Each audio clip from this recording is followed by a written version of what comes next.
Halo teman-teman semua, selamat datang di channel Tokunime. Di sini kami akan membahas lanjutan anime Tokyo Revengers yang kami ambil dari manga canonnya.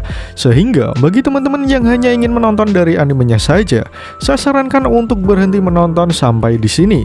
Namun jika kalian tidak keberatan dengan spoiler yang ada, maka kalian menonton konten yang tepat. Pada episode sebelumnya, kita ditunjukkan bahwa sebenarnya Izana dan juga Maiki masih bersaudara. Namun karena rasa iri yang berubah menjadi dendam, Izana sangat ingin menghancurkan Maiki. Mengetahui hal itu, Takemichi tidak ingin tinggal diam. Namun baru sesaat ia ingin mendiskusikan semua dengan teman-temannya, Takemichi kedatangan Muto yang langsung menghajarnya tanpa ampun. Setelah ia disekap, Takemichi mendapati jika Inui dan Koko juga sudah terlebih dahulu dihajar oleh Muto. Bagaimana kelanjutan ceritanya? Mari langsung saja kita bahas alur cerita Tokyo Revengers episode kali ini.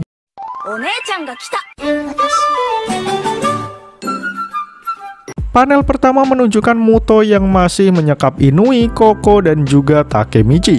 Di sana, Takemichi bertanya apa tujuan Muto membawanya ke tempat tersebut. Kemudian, Muto mulai duduk dan menjelaskan sesuatu kepada Takemichi. Divisi 5 Touman adalah divisi spesial. Kami diizinkan untuk menginterogasi anggota lain yang nampak mencurigakan. Bisa dibilang kami adalah komite kedisiplinan Touman. Kami boleh menghajar siapapun yang berkhianat tanpa persetujuan ketua Touman. Maiki memilihku, kapten terkuat dari semua divisi. Mendengar semua itu, Takemichi berpikir jika Muto ternyata hanya menjalankan tugas dan tidak di pihak Tenjiku. Namun Takemichi mulai bertanya-tanya, apakah dirinya melakukan hal yang mencurigakan? Kemudian Muto mengatakan prinsip hidupnya yang tidak boleh ragu membuktikan kesalahan tersangka. Takemichi lalu mulai bertanya apa yang mencurigakan darinya. Kemudian Muto berbalik bertanya siapa sebenarnya Takemichi itu, karena Muto sama sekali tidak pernah mengetahuinya. Namun tiba-tiba Inui berkata jika dirinya memang mempunyai koneksi dengan Izana Kurokawa. Takemichi pun hanya bisa melongo mendengar pengakuan Inui. Kemudian kita ditunjukkan kilas balik sewaktu Inui masih menjadi bawahan Izana di Black Dragon generasi ke-8. Di sana, Izana mengatakan alasannya memilih Inui walaupun usianya 2 tahun lebih muda. Izana meminta Inui untuk mendukung Black Dragon generasi ke-9 juga. Takemichi dan Koko hanya diam saja mendengarkan semua cerita Inui. Aku membantu Izana, lalu masuk ke divisi 1. Divisi 1 adalah pengkhianat Touman, mata-mata Tenjiku, dan otak dari semua ini adalah Hanagaki Takemichi. Itu yang kau pikirkan kan, Muto? Mendengar semua itu, Muto langsung berdiri dari tempat duduknya. Sementara Takemichi baru mengetahui situasinya sekarang ini. Takemichi berpikir apakah mungkin ia sedang dipermainkan oleh orang-orang ini. Namun wajah Muto nampak begitu menyeramkan saat melihatnya. Takemichi bingung harus berbuat apa, karena ia tidak punya alasan. Lalu tiba-tiba Koko berkata jika Takemichi bukanlah pengkhianat.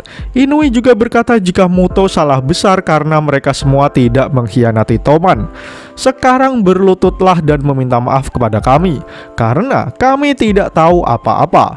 Takemichi yang mendengar semua itu hanya bisa kebingungan dengan apa yang sebenarnya sudah terjadi. Kemudian Muto mulai berkata, apa yang kalian bicarakan dari tadi? Kalian memang tidak terlibat dari semua tugas spesial yang aku katakan. Perampokan, penyerangan, narkoba, aku dan Izana pernah melakukan itu semua. Lalu kami membentuk tim kami sendiri. Kami ditakuti sebagai generasi brutal. Kami berkuasa di era itu. Lalu karena beberapa alasan, Izana memutuskan untuk keluar. Semua menjadi membosankan hingga akhirnya Maiki merekrutku. Kau paham kan sekarang Takemichi? Aku adalah salah satu pendiri Tenjiku. Sontak Takemichi menjadi mengerti dengan situasi yang ada. Yang sebenarnya sudah mengkhianati Touman adalah Muto, kapten divisi kelima Touman. Muto mengatakan jika semuanya mungkin akan berbeda jika saja ia bertemu dengan Maiki terlebih dahulu. Namun sekarang Izana telah kembali ke geng, sehingga Takemichi dan yang lainnya sekarang adalah musuh Muto. Sebelum kalian lanjut lanjut nonton, bantu kami untuk menekan tombol subscribe dan nyalakan loncengnya supaya kalian tidak ketinggalan informasi menarik dari channel Tokunime. Di dalam ruangan tersebut, Takemichi bertanya, "Hei Muto, apa yang sebenarnya kau incar? Mau sepeduli apapun kau dengan Izana, ia hanya akan fokus pada Maiki. Ia membuat Tenjiku hanya untuk menghancurkan Maiki." Lalu Muto menjawab, "Kau bodoh, Takemichi. Kau bilang Izana hanya mengincar Maiki? Dengar, ada sebuah alasan kenapa aku menculik kalian semua di sini. Hei Inui, kenapa kalian ingin masuk ke divisi Takemichi? Apa karena kalian sudah tidak mau dimanfaatkan lagi? Inui, terakhir kau melayani ketua generasi ke-10 Shiba Taiju bukan? Kau memanfaatkan kekuatannya untuk membangun kembali Black Dragon. Dan satu lagi, yang Taiju inginkan hanyalah kembalinya Kokonoi ke Black Dragon. Kau ingin tahu kenapa Taiju sangat ingin Koko kembali, Takemichi? Itu karena Koko adalah seorang yang pintar dalam mencari uang. Dan yang mau Izana pakai adalah kemampuan itu, kekuatan finansial. Takemichi kemudian menyadari jika orang yang sebenarnya mencari uang bukanlah Taiju. Karena setelah ia mengingat, di lini masa manapun Kokonoi adalah satu-satunya orang yang mengurus uang di Touman. Kemudian Muto kembali berkata, "Kau tahu apa yang menjengkelkan darimu, Koko? Itu adalah kau yang hanya mendengarkan perkataan Inui. Dan entah kenapa Inui masuk ke divisi Takemichi, sehingga aku harus membunuh Inui dan juga Takemichi. Jika orang yang selalu bersamamu mati, kau tidak punya pilihan lain selain bergabung ke Tenjiku, bukan?" Lalu dengan cepat Muto menginjak kepala Takemichi menggunakan sepatu karfil miliknya. "Hei Kokonoi, sekarang bergabunglah dengan Tenjiku, atau mereka berdua akan kubunuh. Pilihan ada di tanganmu. Lalu kau Takemichi, asal kau tahu, Maiki bukanlah satu-satunya rencana Izana. Kekuatan finansial Kokonoi, kecerdasan Kisaki, dan juga karisma Maiki.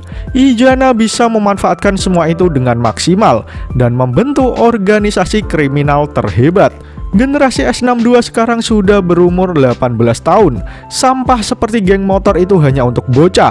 Hei Kokonoi, jika kau bergabung dengan Tenjiku, akan kulepaskan Inui dan juga Takemichi. Jadi apa pilihanmu, Koko?" Koko yang mendengar semua itu menjadi bingung harus menjawab apa. Namun tiba-tiba Takemichi berlutut kepada Koko supaya tidak mendengarkan apapun dari perkataan Muto. "Hei Bang Muto, membuat organisasi kriminal terhebat katamu? Walaupun aku mati sekalipun, hal itu tidak akan mengubah apapun. Seperti yang sudah terjadi di masa depan. Pertarungan yang tidak pernah aku menangkan. Tapi sekarang aku sudah menemukan kuncinya. Aku tidak akan melepaskan Kokonoi kepada para bajingan itu. Hajime Kokonoi adalah anggota divisi 1 Touman.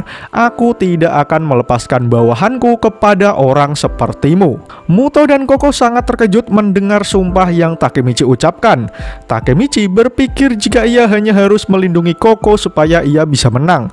Berpikir seperti itu membuat adrenalin Takemichi semakin terpacu dan bersemangat.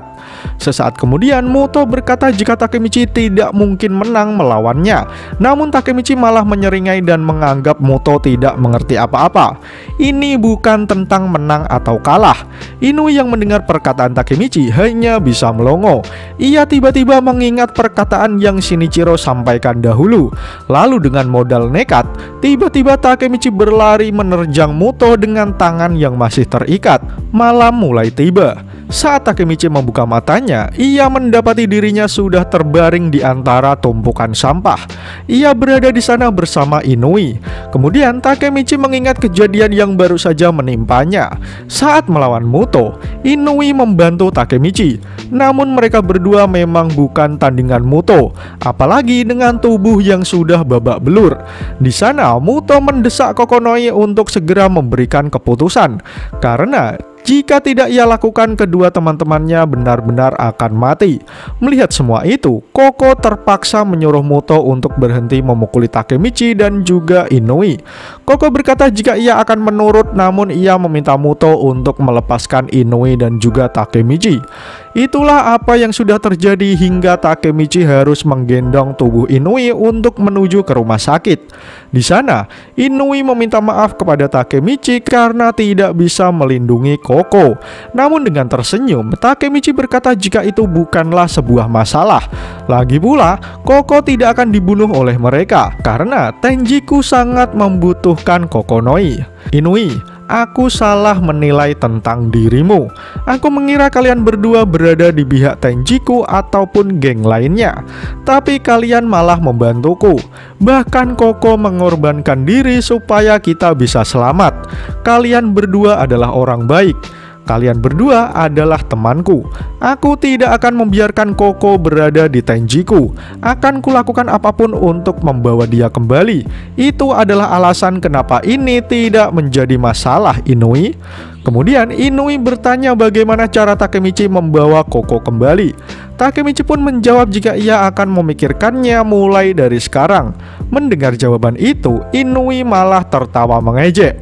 Takemichi pun berkata jika ia serius akan menemukan caranya.